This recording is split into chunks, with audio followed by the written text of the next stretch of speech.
Dialectical behavior therapy was created in the 1980s by Marsha Linehan in Seattle, Washington. Today, DBT is taught all over the world. We're two therapists who believe everyone can benefit from DBT skills. I'm Kate. I'm Michelle. And this is DBT and Me. Hello, everybody. Hi, everyone. So, before we launch into what we're doing today, this will be funny in a moment. What we're doing. Today, right? Anyway, I swear, it'll be funny in a second. Michelle and I would just like to say that it's 1,764 degrees in Western Washington today. And they don't give you air conditioning in Western Washington either. So we both have fans on, is what we're saying. And I also have my window open, which I don't normally do. So A, traffic noises on my end may be louder than normal. And B, if there's a slight susurration on either of our microphones, it's because we have fans on. We have them on low. We're doing our best. But without it, we would be puddles. Actual puddles. Like, I think my seat would squish when I stood up. It's gross. Anyway, so, fair warning. Now, I can't stop saying it. What we're talking about. There we go. What we're talking about today actually harkens back to a topic we covered, for the most part, in the first 3 episodes. I think it was like our second episode we talked about Wise Mind. Yeah, Wise Mind. So, we're talking about Wise Mind again, but from a different approach. Normally, DBT talks about Wise Mind as being the intersection of reasonable mind, or rational mind? Reasonable mind. Reasonable mind and emotion mind. This one, they're talking about it as being an intersection between doing mind and being mind. And that's why every time I said doing, it was making me laugh. It's supposed to be in this intersection of both, not just doing, Michelle. Yes, not just doing. Not just doing. So anyway, that's what we're going to be launching into today. And Michelle's going to start us off by telling us all about doing mind, which is more her setting. Yes. On average. It is. The same way that when we talk about Wise Mind, we often say in the groups that we teach, and we probably said it way back when we recorded that episode, when it comes to that idea of like reasonable or emotion mind, most people hang out more in one or the other. Yep. It's probably one that rings a little more true to you. And when we're looking at this idea of doing mind and being mind, doing mind certainly rings more true for me. And this is a thing that, for myself, I was really largely unaware of until, up until probably about 2 years ago in therapy. Because I've spent so much of my life just being busy and having a very full schedule and really only moving through the world in a doing sort of way, and having parents who move through the world in a doing sort of way. So this is just what I knew. I didn't know any other way. I was just very used to being busy, very used to having a full schedule, very type A.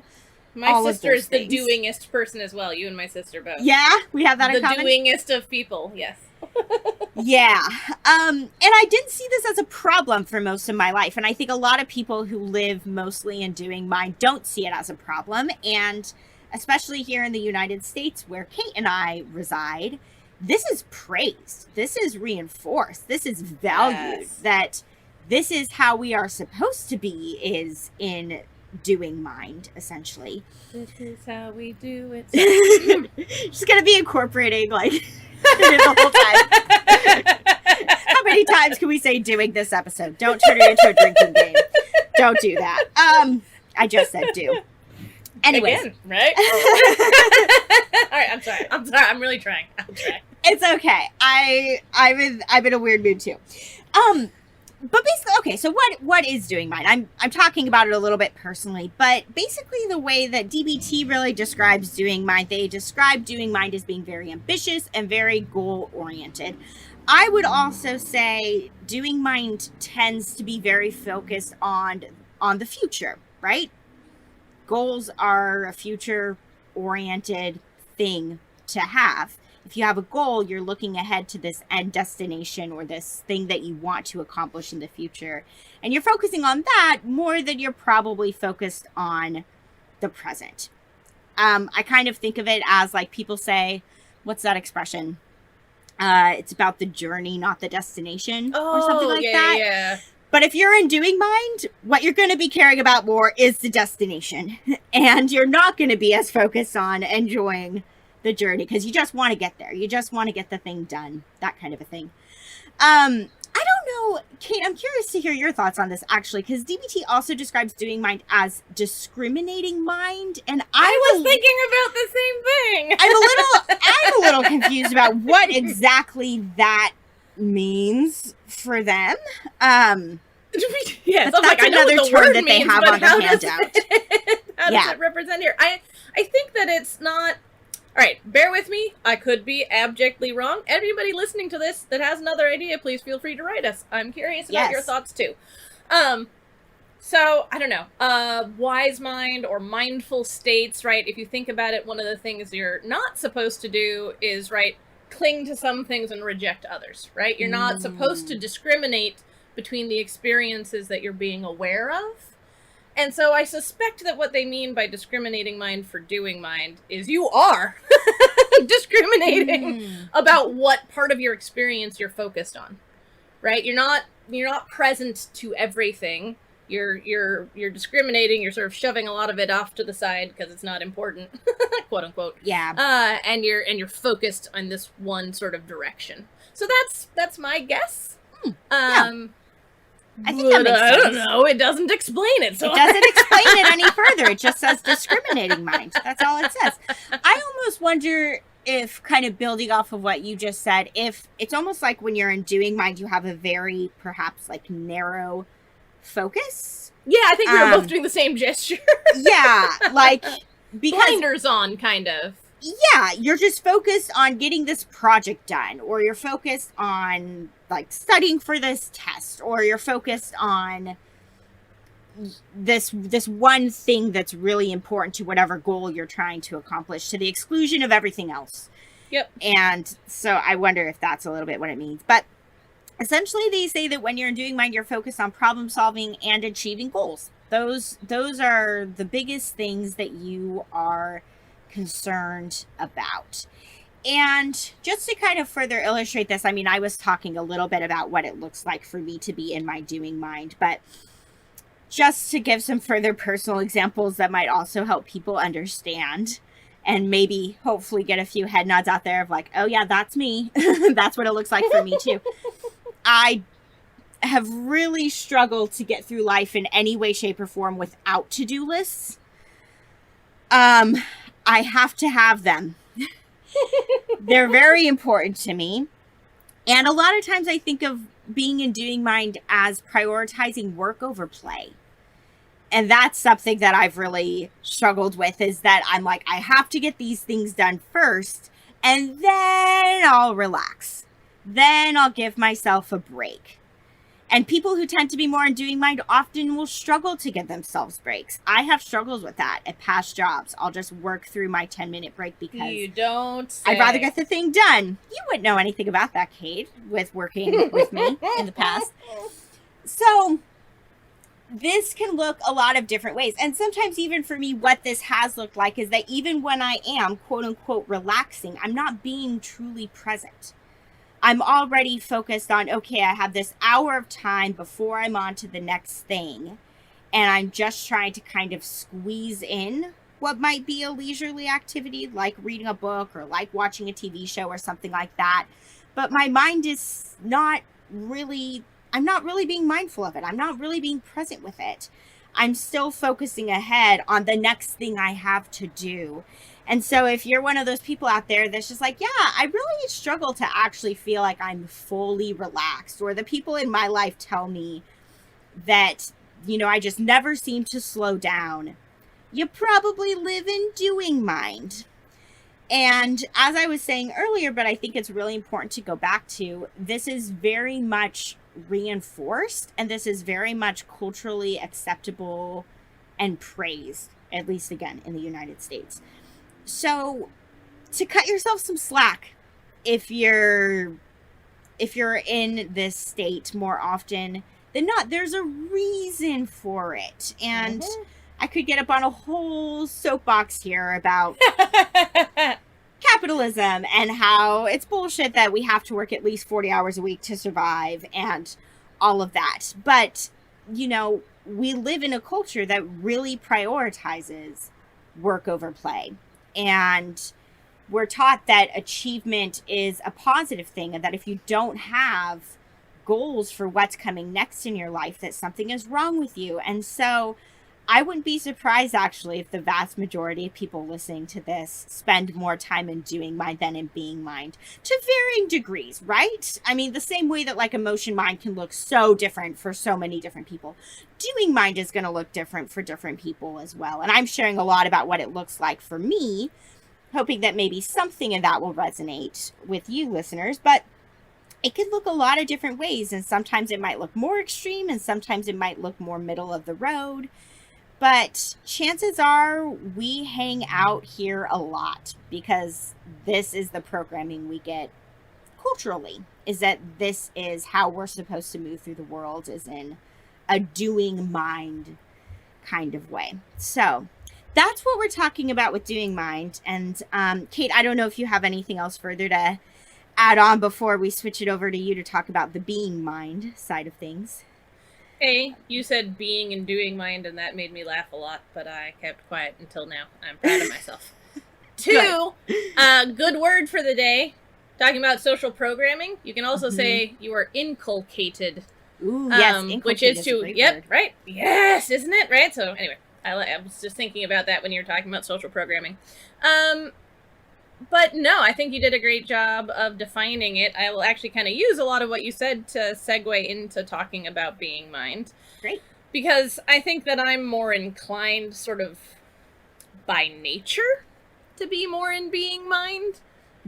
But I grew up in America just like you, and so you feel the pressure, right? I feel enormous guilt when like anytime I can do moments, right? Moments are, and this is one of the ways that I know that my nature is very called to this, is that, and I mean this with total sincerity, I stop and smell the roses. Literally, actual, literal things, roses, the real flowers when I'm out and about, right? Like these, and to me, that's one of those, I don't know, best examples, actually, of these sort of being mind moments, right? Have you ever done that? Have you ever just leaned in and smelled a flower and it's like the entire world can just stop?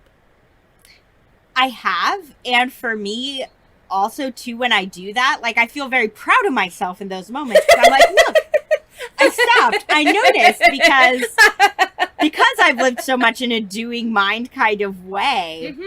Those moments have been few and far between for me. But yes, I've also like intentionally sought them out. But I love how you're talking about it, because for you, it sounds like it's just, I don't know. It's just what I do. Yeah, I spend a lot of time scurrying after people I'm walking with. Because I stop and I just get lost in these moments. Well, not lost. That's a wrong way of putting it. Just absorbed. I'm just in it. And then I'm like, oh, fuck, the rest of the world keeps moving, doesn't it?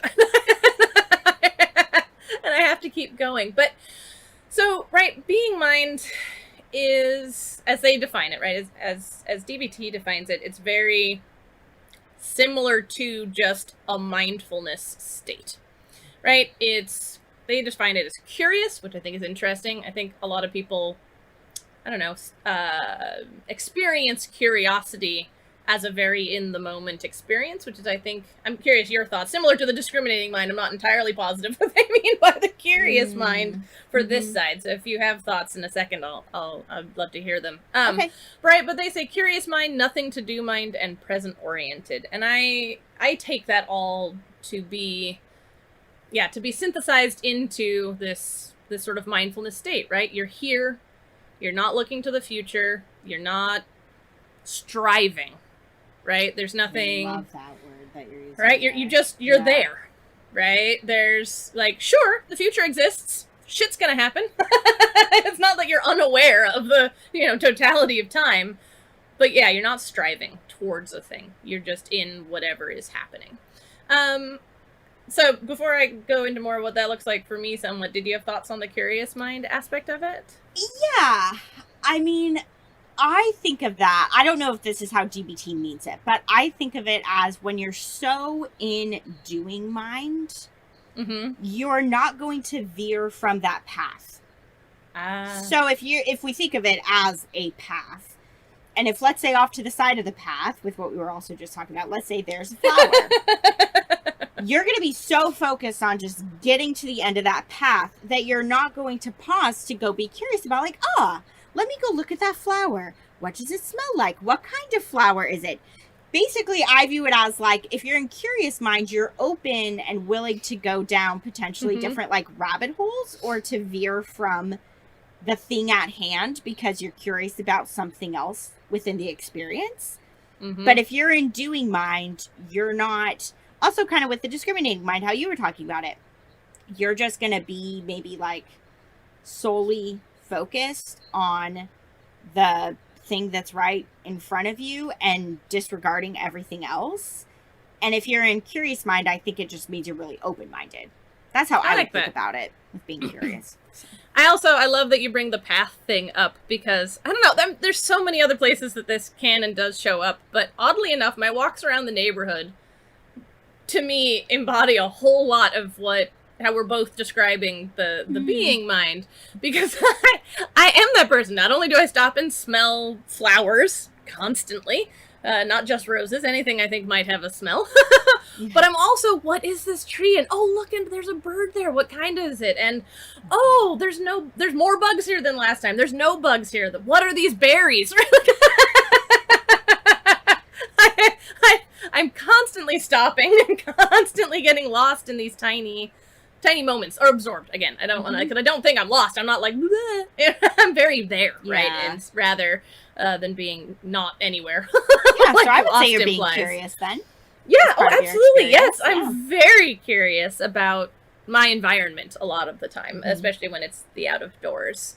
And again, because we're both American, I struggle with this in most other places. My walks, I think, are one of the few places that I don't rein it in at all.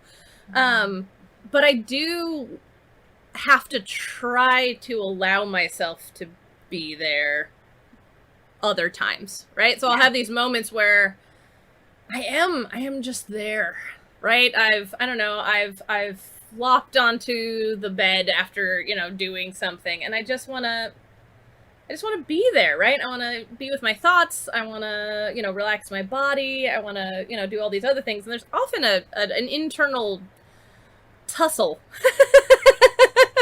because there's this desire, right, to just be.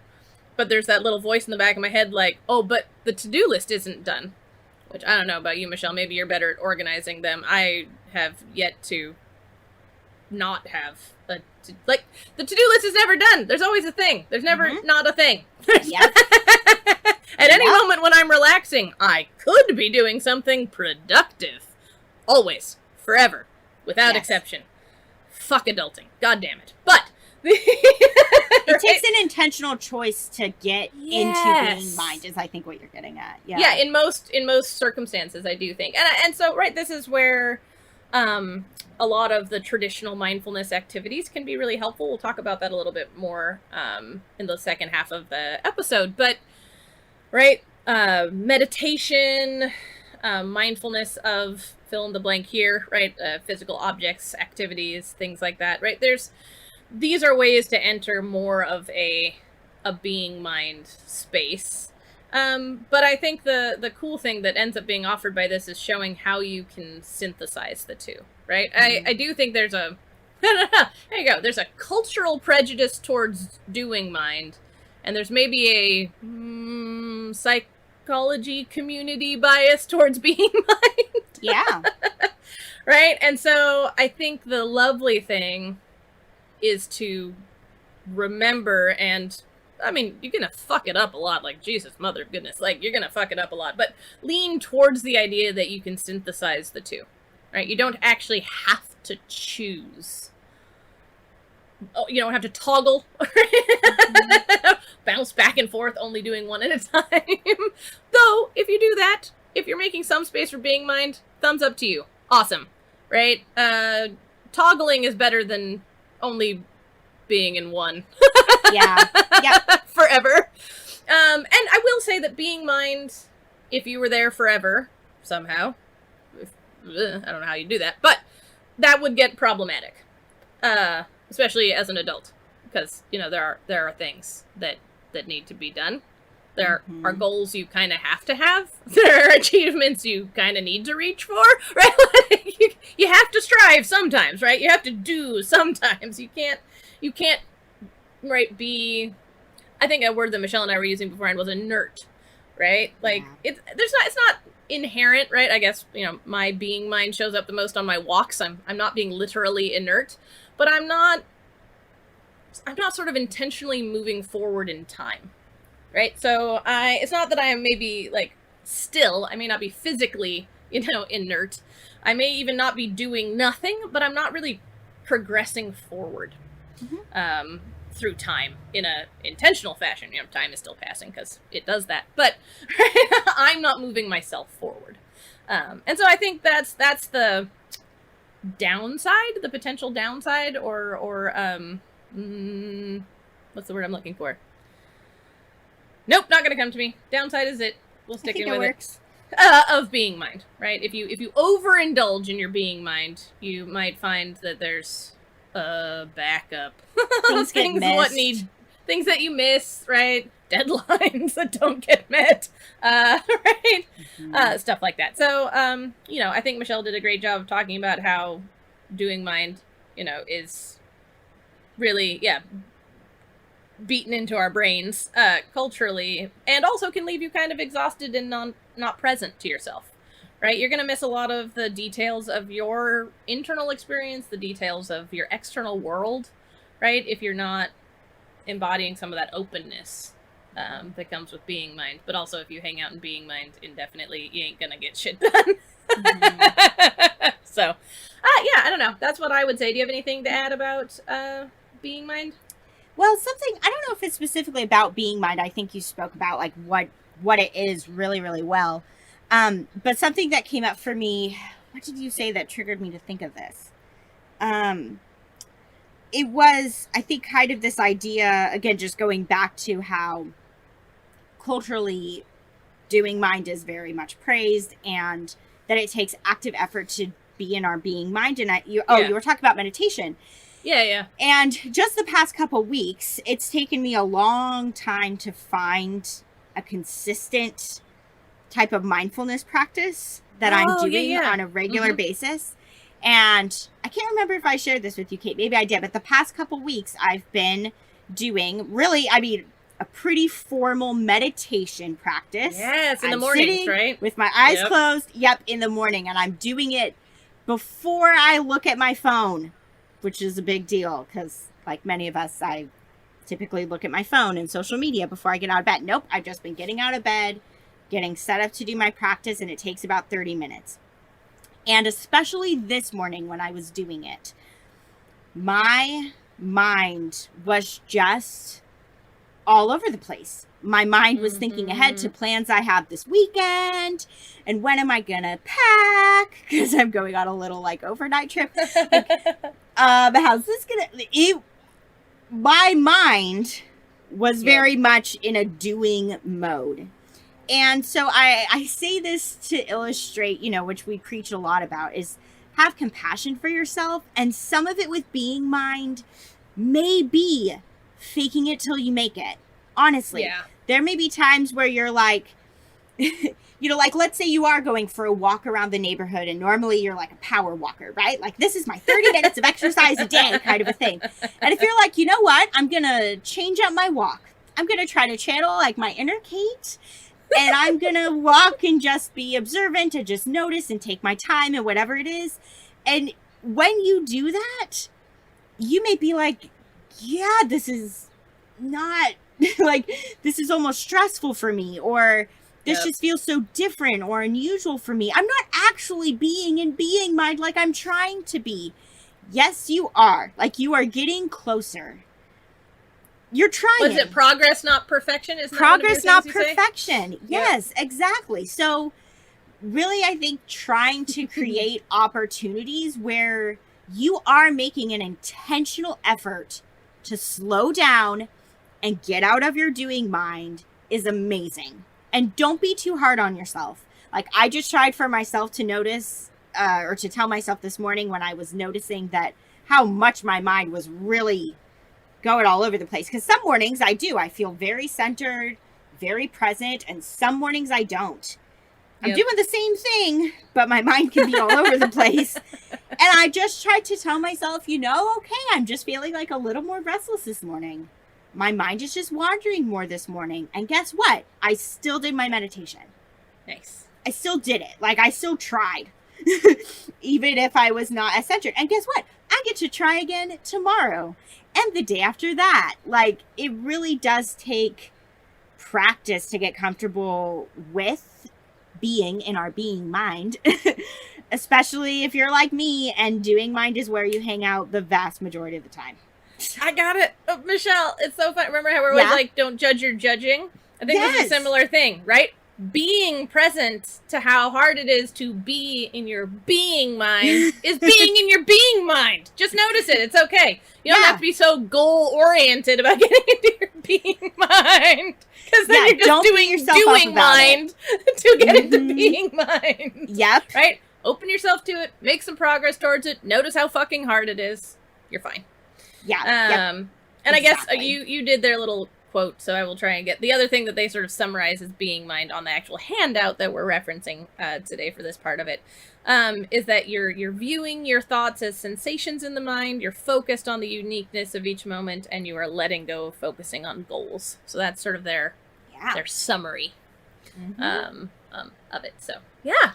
Are we on to Wise Mind? Yeah, exactly. We are onto Wise Mind. So the exact same way, right? If you guys think back to Wise Mind and the Venn diagram with the intersecting circles and how one is reasonable mind and one is emotion mind and then in the middle is Wise Mind, it's the same thing here with doing and being mind. One circle is doing mind, one circle is being mind, and then where they overlap is also still called Wise Mind.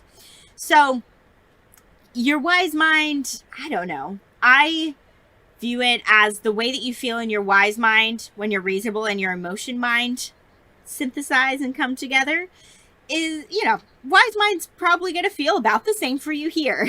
Whatever your wise mind uniquely feels like to you, you're still going to be finding a wise mind state. This is just essentially a different path to get here. And Kate and I were talking about this when we were looking at the handout, because why we wanted to do this as a monthly episode is because, like, when the two of us teach Wise Mind in group, we're trying to get through so much material that night. We really only talk about it through the lens of reasonable mind and emotion mind coming together. And we'll tell people in our group, we're like, oh yeah, and then there's these other handouts that you can look at about the doing and the being mind. But we don't normally talk about it in this way. And in really looking at the handouts today and trying to really examine further, okay, what is DBT really talking about here? The way that we the decision we came to about, like, okay, this is what we think DBT is really getting at, is this idea, as we've already touched on a few times, that most of us live in doing mind. Doing mind is very left brain. And boy, do we all, just as human beings who are adulting in the world, we rely on our left brain. Even if you are naturally a pretty creative, intuitive person, which all of that stuff lives in the right brain, most of the time, you're probably depending more on your left.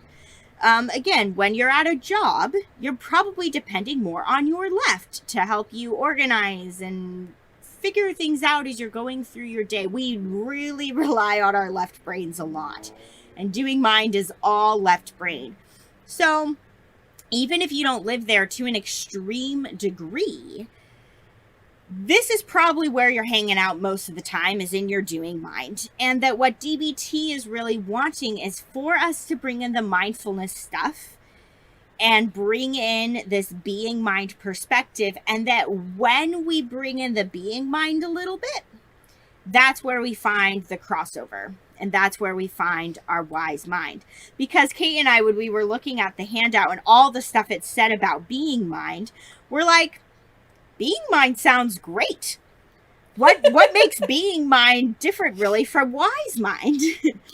And as Kate said, if you do take being mind to the extreme, it can look like being rather stagnant, or again, not accomplishing things that you actually do really need to get done. It can look like procrastination. It can look like all those things, but that's not really how DBT talks about it. DBT talks about being mind essentially as being the equivalent of practicing mindfulness and being in a mindful state. Yep. So we have to bring in the being mind and cross that over with the doing mind in order to reach the wise mind state, where you're able to essentially balance both. And what that balance could look like, I mean, again, it's going to look different for everybody, but I think we're going to talk about actually this. We're about to segue into this. Some different ways that you can find a wise mind state. DBT has some ideas for this that we're each going to talk about, but I really think it does look like this idea of effectiveness. That principle of mindfulness is of acting effectively, which is like, I think DBT, I don't have that handout in front of me to say it verbatim, but really what DBT means when we're talking about doing things in an effective way, it's one of the how skills of mindfulness, is that you are doing just what is needed. Not more, not less, just the right amount for what's needed in that present moment. And that means sometimes I think about people, like, especially if you're a college student, oh my God, like, you have to use your doing mind. You have to. If you're going to be successful in school, there's a lot to organize. There's a lot to keep track of. There's a lot of tasks to do in order to be successful in your classes. And that really, it's like you can overwhelm yourself with all of that, or just like work yourself into the ground with all the things you have on your plate. Or you can do your homework in a more effective manner and bring in some of the being mind. So I think that's really what they're talking about, is it's not about, and we said this a little bit already, but it's worth repeating, of like, this isn't about not having goals or losing all of your ambition or not ever thinking ahead to the future, because that is not a realistic bar to set. Our minds go there pretty naturally. But it really is about changing your mindset and how you're getting things done, and really being able to also recognize the importance of just being from time to time. We all need to just be from time to time. And if we're just doing constantly, it doesn't serve us in the long run. And again, if we're just being, we might be having some things not get done that are really important. So it's about getting the things done that need to be done, but I think it's about doing them in that just what is needed kind of way. Just what's needed for now. What are your thoughts, Kate? Yeah, I think the little bit, I like everything you said. I would add in a little bit of taking the blinders off, right? You can still be walking the path. You can still be, in fact, mostly like aware that your task is to get to the end of the path, but you don't miss the flowers. Maybe you don't. Yeah. Maybe you don't stop entirely, or maybe you stop for half a second, right? As long as you might like, but you're aware of them, right? So maybe the journey isn't the point, but you're not unaware of the fact that you're taking it. And so I think that's part of what I see as the wise mind for this synthesis, right? Is, yeah, you still got to do things. You still got to achieve stuff, right? But maybe you notice your own internal experience of it more fully. Maybe you notice the environment in which you're undertaking your tasks more fully, right? You sort of take the blinders off. And I think that's a lot of what adding some being mind into the mix can do for you. Yeah. So. Yep. I think also just kind of showing personally for me what it looks like when I'm able to find my wise mind with the doing and being intersection is I am often the kind of person who I want to get things done as soon as possible. So even if I have a week or 2 weeks to get something done, I'm still wanting to do it on like day 1 or 2 and just get it done, right? Get that off the to-do list. And then I tell myself I'm going to feel better. But for me, what it looks like when I'm actually able to find my wise mind with this is that I can tell myself, Michelle, you don't have to get it all done today. Do a little bit. The rest can wait till tomorrow. Or the rest can wait for a week from now, right? And this takes active effort to catch myself or to tell myself that, like, I don't have to reply to this email right now. I can reply to this email in a couple hours. Like, that is one way that it looks like for me, is being able to be more patient. And sometimes, I'll be honest, it is more stressful because the things aren't getting checked off the to-do list as quickly. They're hanging out there because I'm not getting to them immediately. But I guess you could say, like, postponing things a little bit more, I do overall feel less stressed, or I am creating more time to take care of myself. It's a whole lot less pressured. And I just kind of come to accept for me that that's the trade-off, is like, yes, things stay on the to-do list longer, and I'm also not rushing at 60 miles per hour all day long, trying to race through things. And that feels a hell of a lot better to me. So that's what it looks like for me. That's one way it looks like. But I like it. Yeah, no, I'm such a procrastinator. Dear goodness. Nope, that's why I was chuckling so hard when you were talking about get stuff done as soon as possible. I was like, ha ha ha ha! I have a magnet on my fridge that says procrastinate like there is a tomorrow. So anyway, I just love, this is how we balance each other out, right? This is why Michelle and I make a good team. Yeah. I'm there to say, slow down, let's go for a walk. Fuck the to-do list. Yeah.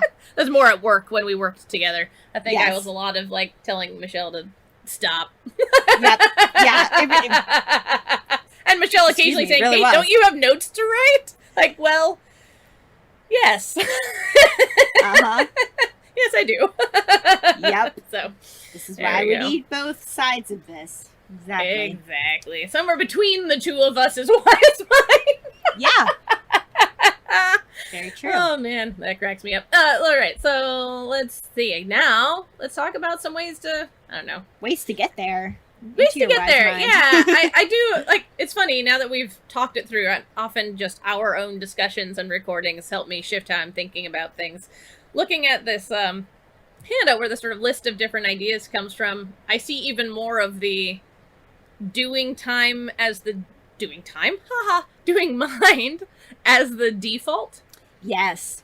Because all of these are like, all right, cool, we're just going to assume that's where you are. Let's find a way to help you. Yeah, there's really only, I think, one that stands out to me as being directed more towards somebody who probably hangs out more in being mind. The rest really are directed more to doing mind. So anyway, then just to put that context out there, we're each going to share some of our favorites. The first one that I want to share about is, they call it wise mind reading, which seems like a weird way to label this, but the idea is to help basically increase your desire for mindfulness / remind yourself to, that it exists and that you want to do it, is to find readings or quotes that have an effect on you of making you want to include mindfulness more in your day-to-day, or make you, I don't know, put you kind of into a mindful state by reading it, and to put those in, strategic places in your life. I like this, they say near the coffee maker, right? But just somewhere where you're going to see it, and you can go, oh yeah, that. Bathroom mirrors are a great place. Oh, yes. Because we absolutely. gotta, like, brush our teeth or, like, put makeup on if you wear makeup or comb our hair or whatever it is. We all look in the bathroom mirror at some point during the day for a couple minutes. So, that's a great I like spot. that. You can put it somewhere like where you grab your keys if you have a car. Anyway, things like that. I would also like to add that I think another way this can look, and this is something I have been doing the last week or two, actually. I don't know if any of you guys are familiar with the poet Rumi, but I love him. And so I have a whole book of his poetry, and I've just been opening to a random page each day, like reading whatever the poem is and using that as kind of food for thought. Like, what does this make me think of? How could I apply these ideas to my life? What does this bring up for me emotionally, right? Like, it's sort of a wise mind seed or a mindfulness seed that I can use to chew on through the day. Like, oh, right. And so, I don't know, I think that's another way that can look is to choose a thing to focus on for that day, a reading or a quotation. And that can help you kind of keep mindfulness or wise mind in your brain through the day. So that's one thing. The next one is they talk about as wise mind in the routine of daily life. This is actually probably the thing that I push the hardest, both in DBT groups and to my own clients. You say exactly this when it comes to mindfulness. I really do. Right? Which is just to pick something in your daily routine, right? They say brushing teeth, getting dressed, making coffee or tea, working on a task, just something that you do that you're like, this thing I'm going to do mindfully, right? I'm going to try and bring more, as they put it, moment to moment awareness to this activity. I love this because you're doing the thing anyway, right? This isn't adding any time whatsoever. It's not adding an additional task even to your day in any way, shape, or form. It's just a thing you're doing anyway. You're just doing it a little different than how you might on another day. I don't know about smaller tasks like brushing your teeth, but I do know that quite to some people's surprises, doing a task mindfully actually makes it go quicker. So sometimes this can actually save you time because you're not getting so, boingity, boingity, boingity, distracted, brain bouncing everywhere. So you're actually more focused on the task at hand, literally. Not focused on it as a goal, but just literally focused on the task, focusing on what you are doing. And that can help, sort of like I was talking about what wise mind can look like from this synthesis of doing and being. It's just increasing your awareness, right? You're not wearing blinders during that activity. You're open to more of the totality of the experience. And I think that's a really easy, accessible, can't even be fun way to add mindfulness, add more being mind into your day-to-day existence. And then the last one that I'm going to share is they talk about it as wise mind awareness of events. This is how do I want to put that? I think I do this one the most. Of all of these different ideas, this is the way mindfulness or wise mind shows up the most consistently for me in life. How they put it is to notice events in your everyday life, both pleasant and unpleasant, even if they're very small things, right? So this can be the temperature of water when you're washing your hands, or the taste of something you eat, the feeling of wind on your face. I like this. Then they add some bad things. The fact that your car is running out of gas or that you're tired. Unpleasant. Yeah. I know, that cracks me up. I hope you're aware that your car is running out of gas now. Right, but these moments of... It can be like moments. It can be, I don't know, just a tap into your experience in a moment, right? Like, oh, this feels nice. Or, I don't know, I have I have medical stuff sometimes that makes things hard, both energetically or pain-wise or things like that. And so it helps me sometimes just have a moment and be like, yep, I am so fucking tired. Okay, Now on to the thing that actually needs to get done, right? Because it needs to get done whether I'm fucking tired or not. Right? So just being aware, having these sort of touchstone moments, right? Maybe you get overwhelmed if too much of the stuff is unpleasant and you don't want to live in that space the whole time for your day. Or maybe it's just difficult for you to be really present to your experience, pleasant or unpleasant. But similar to the, adding mindfulness or wise mind to the daily activities, I think of these as just, I don't know, just moments, right? A thing you can touch down on, right? You can land for a moment in wise mind, in mindfulness, before, continuing on in more of a doing space, right? If you're focused on being in a doing mind, god damn it. If you are habitually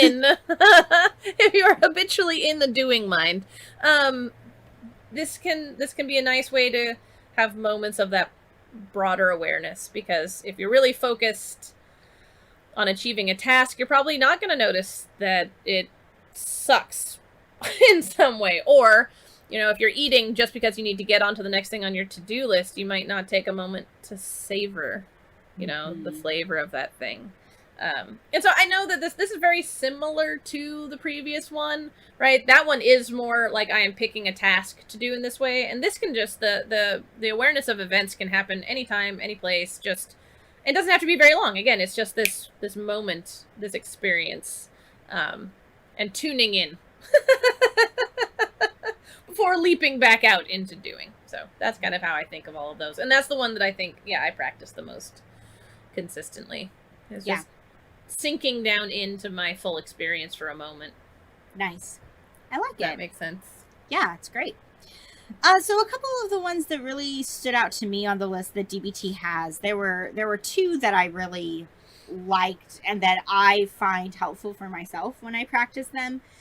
So one, they call it just this one moment, wise mind.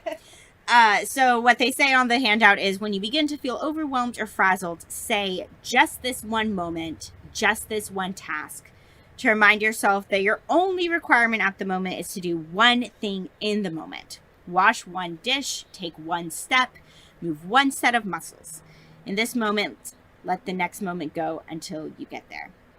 So for myself, when I do catch myself practicing this, I'm not always necessarily saying like that exact phrase that DBT is recommending of just this one moment, just this one task.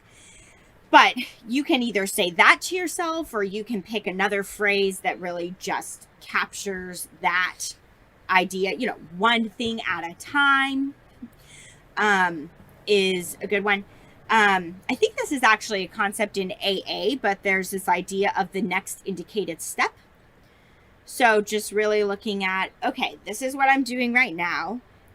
And then when that's done, I just go to the next thing. Okay. And it is really that idea, kind of like what you were talking about, Kate, of picking an activity where you're just focused on that activity, whatever it is. It's really kind of that idea too, just a different spin on it of like, I am now getting dressed. You can even break that down further. I'm putting on my shirt.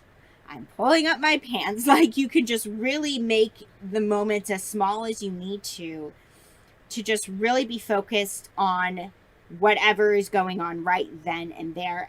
And the reason why I like this one and why I find it helpful is because often what I will do is I will like take this zoomed out approach where like I'm zooming out and seeing my entire day or my entire week and thinking of all that I need to get done and all that I need to check off the to-do list. And it gets overwhelming and it creates anxiety.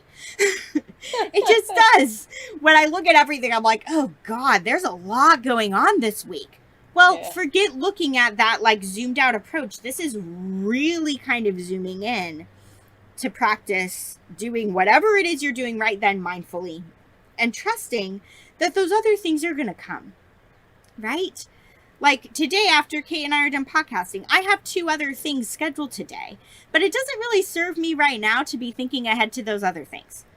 They're going to happen. They're going to get here, but they're all coming in a few hours. So right now I can come back to, right now I'm just podcasting. And that is all I need to focus on. And so this can be, I've found, a very helpful way to manage anxiety. If you start getting overwhelmed by all of the things you need to do, that it can be helpful to just focus on the thing that you are currently doing. And when that thing is done, which it inevitably will be, right? Kate and I will end podcasting. Then I get to pause and be like, okay, and now what's next? Right? So that's why I like that idea. It's a good anxiety management strategy, I've found. The other one that I really like, they call wise mind willingness. And if you guys will think back to our willingness versus willfulness episode, which was quite a while ago now, so I'll refresh people's memories because I honestly don't expect you guys to remember. But for me, a big part of what it looks like for me to be in a willing state is when I'm not concerned about the end result of something. I'm not concerned when I go to a social event about how long it's going to last. I'm just fully present in it. I'm less concerned about like my schedule and when things are getting done. And I'm just more focused on the experience of being in whatever activity that I'm doing right then and there. That's how I know I'm practicing willingness. Especially if something random comes up in my day. If, I don't know, let's say I was really wanting to, I can't even think of a good idea. I don't know. I have some emails to send for work or something. And let's say my husband were to come in the room and be like, hey, you want to go take a walk? Now my willfulness would be like, no, I have emails to get to. But if I'm practicing willingness and if I'm practicing being in my wise mind, like we're talking about it here, I would probably say, yeah, let's go for a walk and then let's come back and do the emails. And again, am I necessarily going to go for like an hour-long walk? Maybe not. But I might say something like, oh yeah, we could go for like a 15-minute walk.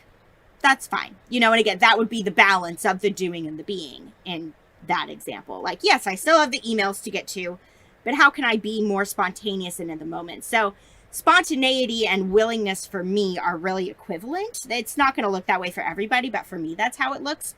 So with what they're talking about on the handout, they say, practice willingness to do what is needed when you are asked or when you see that something needs to be done. Do what is needed with a balance of being and doing, focusing the mind, immersing yourself in the task. I love that idea of immersion. Yeah. Because when our brain is split or divided, which again, if you're in doing mind, your mind probably is a lot because you're thinking of all the things you need to do.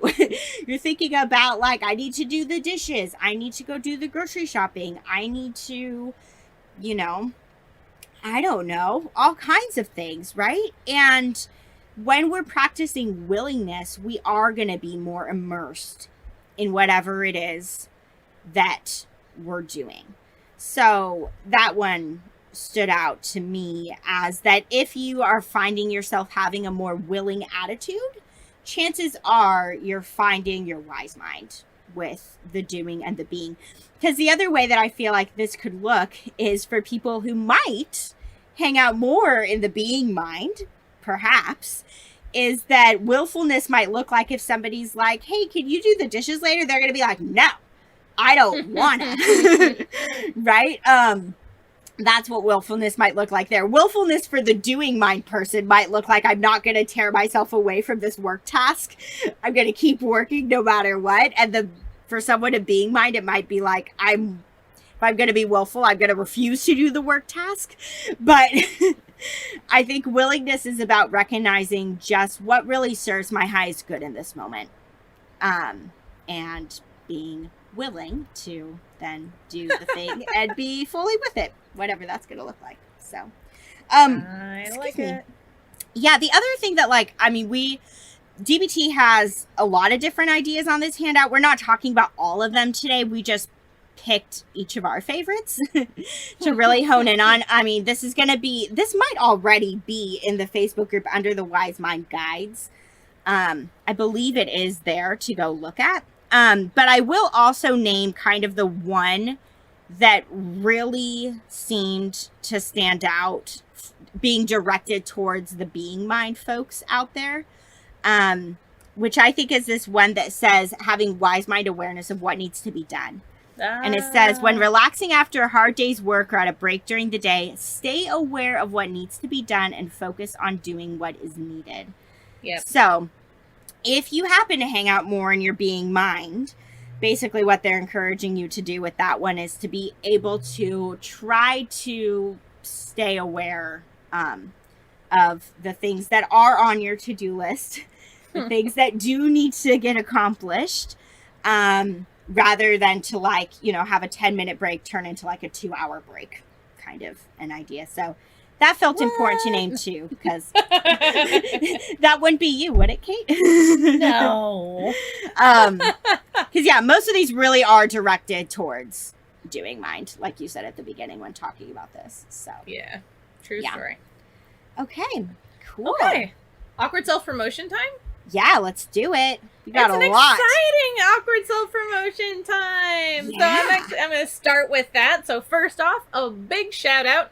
We have 1, 2, 3, 4, 5. We have 5 new patrons from our Patreon to shout out. So quite hilariously, we have 2 Isabellas. So Isabella with 1 L and Isabella with 2 L's. Thank you to both of you. Thank you, Isabella. So separately. And then Melissa, Sandy, and Abby, thank you to all of you as well. We appreciate it immensely. And if you would like to join the Isabellas, Melissa, Sandy, and Abby in being patrons, you can check us out at patreon.com/dbtandme, if I recall correctly. And then, let's see, what else? Email us. We love to hear from you, both, you know, questions, comments, critiques, stories about how shit is awesome or terrible, right? We're open to it all. So email us at dbtandme@gmail.com. No. No. DBTandme yeah, podcast. DBT podcast. What? Scroll up in the notes, Kate. It's all there. I know, but it's not there in the notes. Anyway, no, yes, I just forget. Scroll up. Scroll up. Oh, I know it's up. It's just not in the awkward self-promotion right there. It's not right there. I know. No, it's really, I had to scroll up about half an inch just to put some context in there. Anyway, dbtandmepodcast@gmail.com. I know our email account. I swear. You can get our merch at our Etsy shop if you want to check that out. Etsy.com and just search for DBT and Me. Leave us a rate and review on Apple Podcasts if that's where you listen to us. And if you just can't get enough of Michelle and I and once a month is not enough, check out The Couch and the Chair. That's our other podcast, and we're releasing that twice a month. So check us out over yonder as well. All right, I got it all that time. Lots of options to pick from. Lots of ways to support. Whatever sounds good to you all. Oh, did I say the Facebook group? Join the Facebook group. Facebook group is also awesome. Yes, Facebook group is awesome. Very active. We love our community there. They're pretty cool. Yep. Okay, so closing moment, a little bit different this time. I'm actually going to be paraphrasing. That's a good way of putting it. I'm going to be paraphrasing a suggested activity at the end of one of our handouts from today, which they talk about it as slowing down your doing mind in everyday life. So we're just going to have, a short little practice of this. So as per usual, get into some sort of comfortable position. This particular exercise does suggest they call it a wide awake posture, which is going to be sitting, back straight, relatively, upright and awake, but do what feels good to your body. That's the more important thing. And if you feel safe and comfortable doing so, go ahead and close your eyes. So as per usual, we're going to start by focusing our whole attention onto our breath. Noticing our breath as it goes in and out. One breath after another. Trying to gather your whole self together. Focusing on the movements of your chest, your abdomen, your shoulders. Noticing the rise and fall of your breath. Moment by moment, breath by breath, just as best as you can. Trying to let your breath become an anchor, helping to bring you into your body and into the present moment.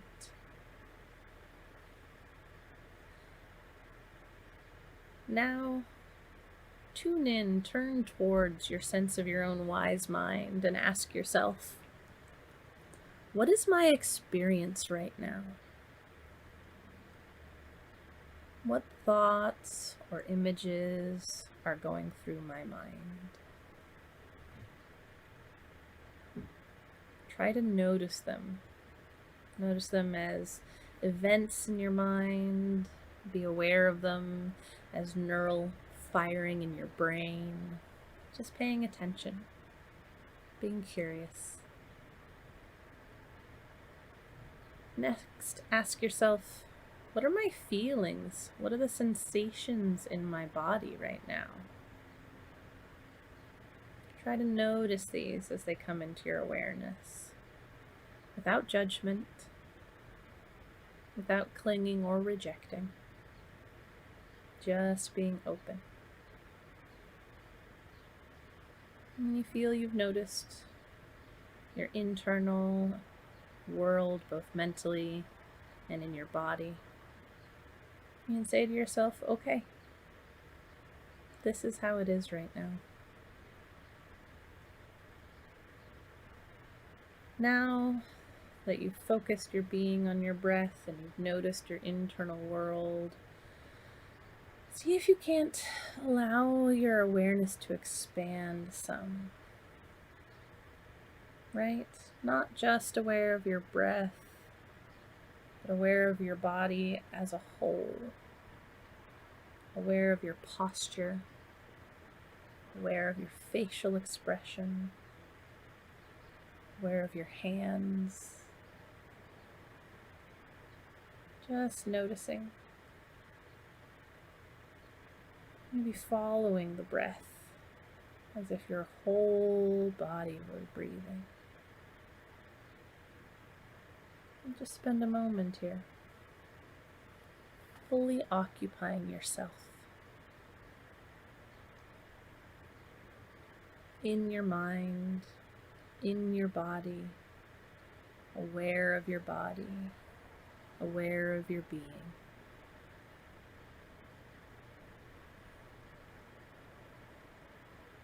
When you've spent a couple moments here, whenever you feel ready, you can start to let go of that awareness some, but also see how much you can hold on to as you open your eyes, as you maybe stretch your body, and as you prepare to step back into whatever your activities are for today.